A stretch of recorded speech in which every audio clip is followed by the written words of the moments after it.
am a Sunday school teacher, by the way. So God bless you. yes.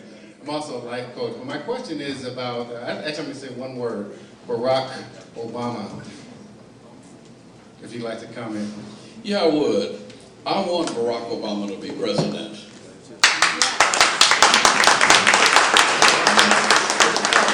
In 2016. And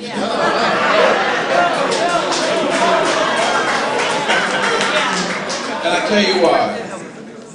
I tell you why. It's not a matter of being inexperienced. It is a matter of being young. Now, I think if Maynard Jackson had waited another 8 years, he'd probably be alive today. If Bill Campbell had not rushed, he wouldn't be in jail. There's a certain level of maturity. You got to learn to take a certain amount of shit. You gotta have a certain protective network around you. It's like somebody wanting to be the next Martin Luther King. They said, I wouldn't wish that on a friend of mine. Martin's home got bombed the first year. They took all his money the second year and sued him for no income tax evasion. He got stabbed the third year. The fourth year, they took him, he came to Atlanta to try to escape from Alabama. They locked him up for picketing riches and put him in a straitjacket and took him from Atlanta to Reidsville before they were expressways. And he was in the back of a paddy wagon, chained, with nothing but a police dog. And that was like a 6-7 mile ride. There was nobody I know that has suffered any more than Martin Luther King to help black people. And leadership requires suffering. And I would like to see Barack's children get a little older, see, because they're going to pick on them. Yeah. The reason I want him as president is because he had a Chinese half-sister. His mother married an African first, then she went to Indonesia and married Chinese. And so he grew up in a Chinese family. He went to Islamic schools in Indonesia. The two greatest problems we face in the future are how to deal with China and Islam. The reason I don't have any trouble with dealing with white folks is I grew up with them. Right.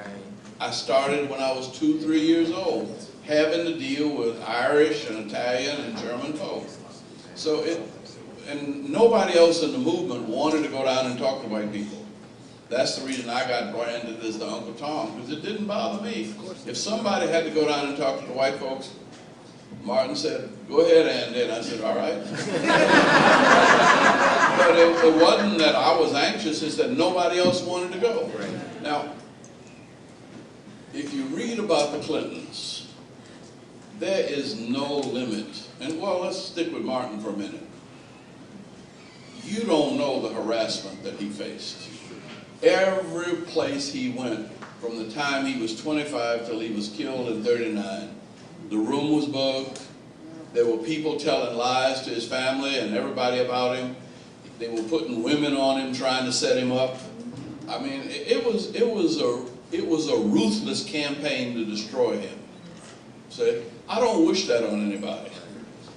Barack Obama does not have the support network yet to get to be president.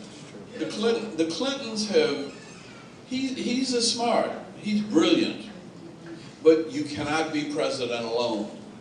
Hillary Clinton, first of all, has Bill behind him. And Bill is every bit as black as Barack. He's probably gone with more black women than Barack.